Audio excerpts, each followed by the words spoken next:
Good morning, or whatever time of day it is that you happen to be listening to this.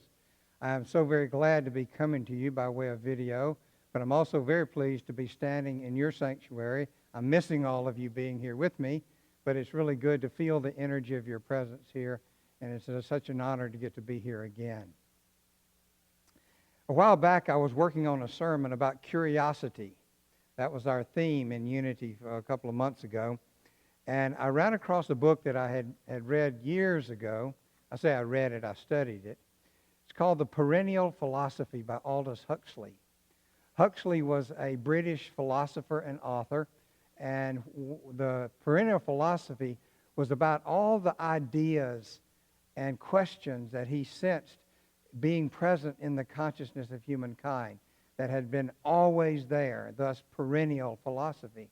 He went back 2,500 years and studied these questions and noticed that in every culture along the way through all that time, these questions got asked over and over again. It seems like every generation that comes along had to answer those questions again for themselves, which makes perfect sense. Very often we can take what has gone before, we can take the answers to these questions that those who came before us had put together, and then say, well, there's more to it than that, and add our own understanding to it.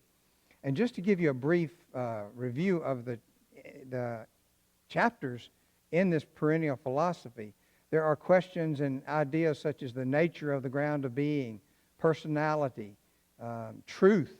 I did a sermon about truth recently. Religion and temperament, self-knowledge, which I'm going to do today. Grace and free will, good and evil, prayer, suffering, right on down the line, all of these really significant, important issues that we have to ask about and answer those questions for ourselves. Now, that book was written back in 1947, so it's somewhat dated. However, we find that it is not dated at all because these questions come back over and over again. The ancient Roman philosopher Boethius said, "In other living creatures, ignorance of self is nature. In man, it is vice." And then in ancient Greece, over the door into the temple of Apollo at Delphi was that famous phrase, "Know thyself." In following up with my research, I Googled, Google is my best friend, I Googled modern books on self-knowledge. I got 300 million hits for that question. Now, that doesn't mean there are 300 million books out there, but there are 300 million points of interest about self-knowledge.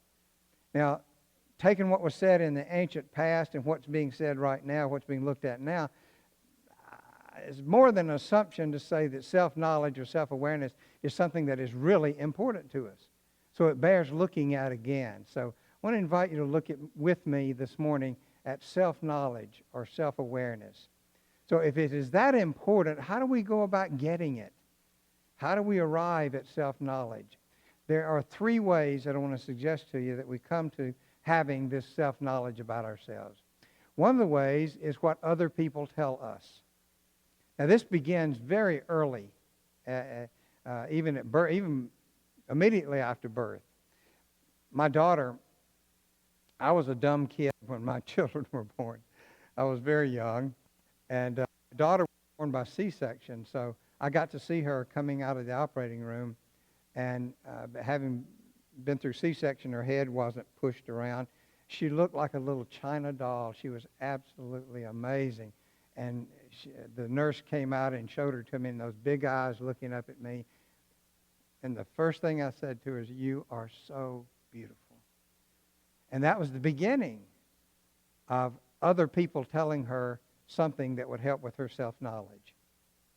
So we hear that from people. And as we watch children grow, we have Bev and I have a 3-year-old granddaughter now who is just amazing. She's a ball of energy, and we're having such a great time being at-hand grandparents.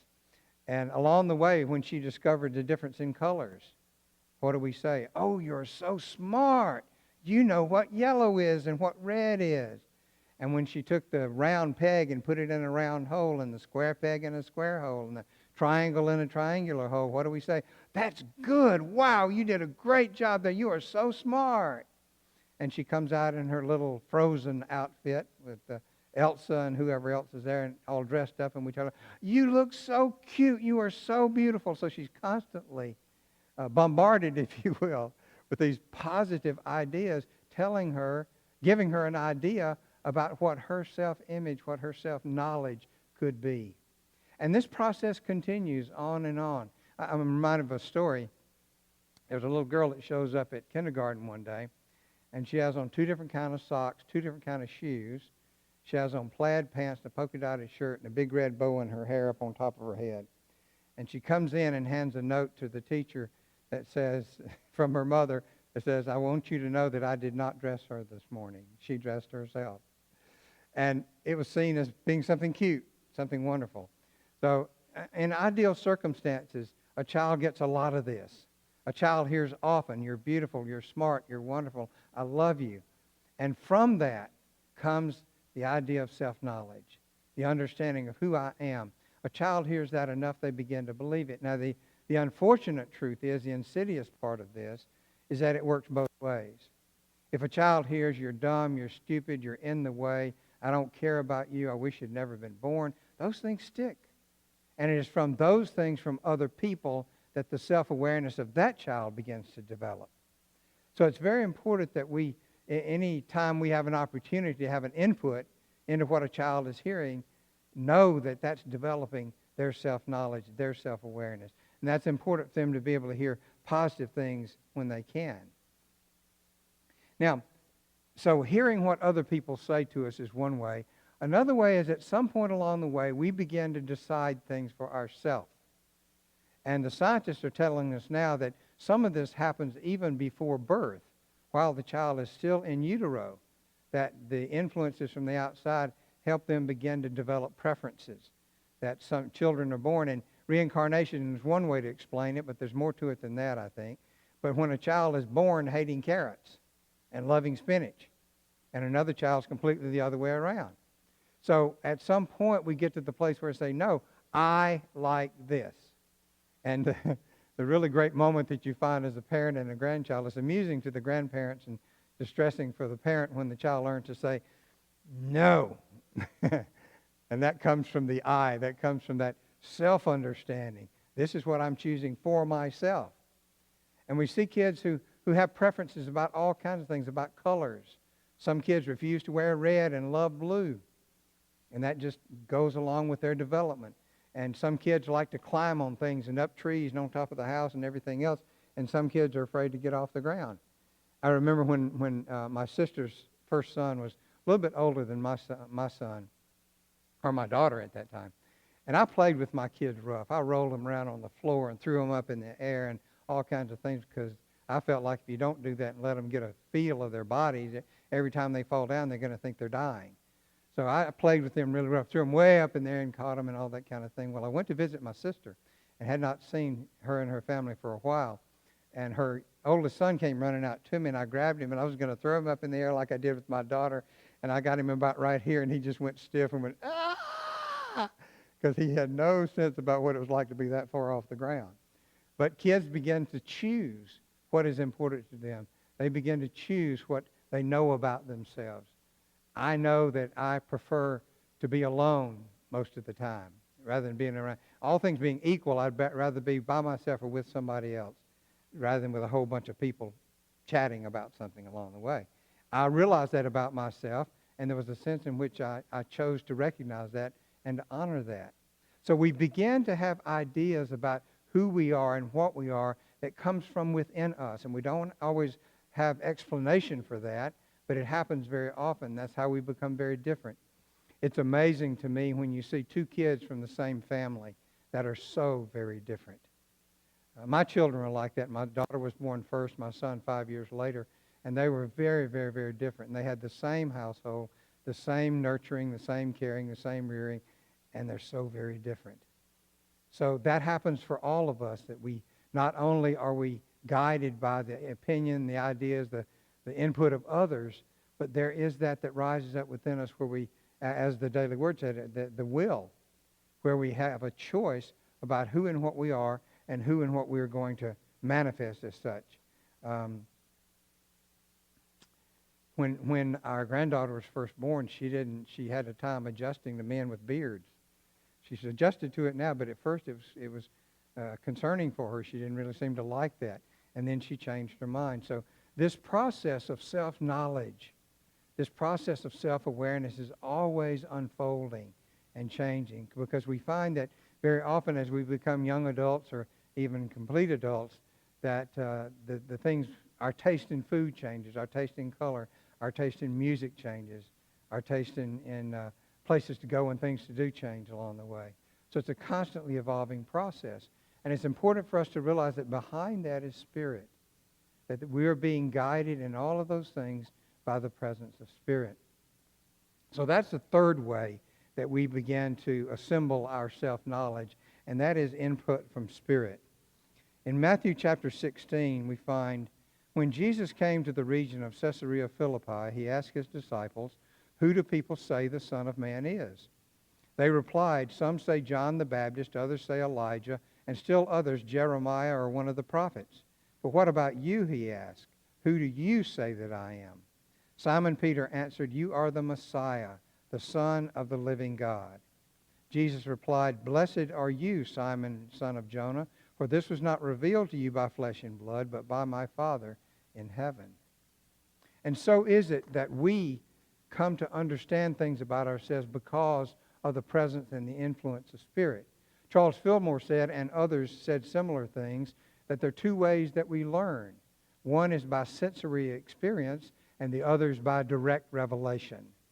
That is, we live our lives and we see and touch and taste and have experiences and pain and pleasure, and all that goes into our understanding the world and learning. But there's also that experience of pure revelation from Spirit. And this is difficult to describe because it goes beyond, as the Scripture tells us, it goes beyond all of our human understanding. But you hear a lot around Unity. If you hang around Unity very long, you're going to hear a few things encouraging you to pray. You're going to hear a few things encouraging you to meditate. Some things encouraging you to study. Some things encouraging you to talk to others about what you're thinking and what you're feeling. Because there is that movement of Spirit that comes in all those experiences when we become still in prayer. Have you ever had a question or concern and you took it into prayer, and right in the middle of the prayer the answer showed up, just clear as could be? Can you explain that? No, you can't. Can you figure out how it happened? No, you can't, but it happened. There have been times when you're meditating and something comes into your mind that you've never ever thought about before. Something really wild, off the wall, but there it is, and that turns out to be something really good for you. You're reading a book. There have been times when I've read books that thick, and I got one sentence out of the whole book that spoke to me, but it was exactly what I needed. So Spirit is always present, always opening the door, always whispering to us if we're open to hear it and to know. And the things that we learn from Spirit are more dependable than anything else. You know, human beings are not necessarily dependable, even the best of us. Given the right circumstances, we all can do things that we probably shouldn't do and regret doing, and that changes along the way. So sometimes the things that children hear change as they go along. People who think you're wonderful go away.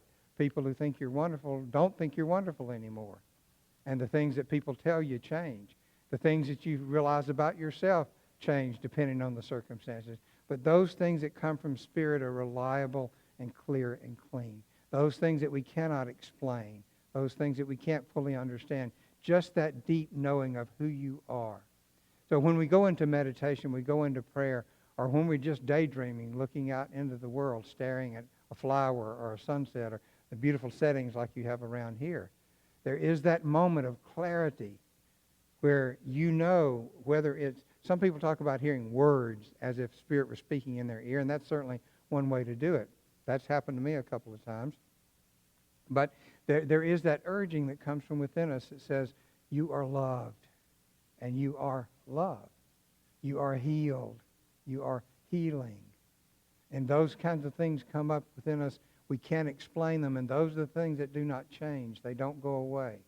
They don't leave us. So every way that we can to be open to the presence of Spirit, I say do so.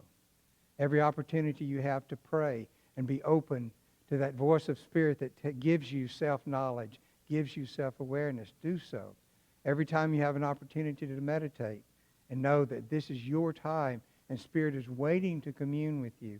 Do so, and let Spirit offer to you those things that you need to become who and what you really, truly are. So Spirit comes to us in so many different ways.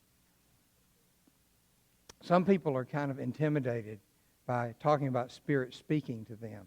I know I've been in gatherings and people say, well, God told me this, and one or two people are going to roll their eyes. Like, oh yeah, God speaks to you. God doesn't speak to me. But God is always speaking to us.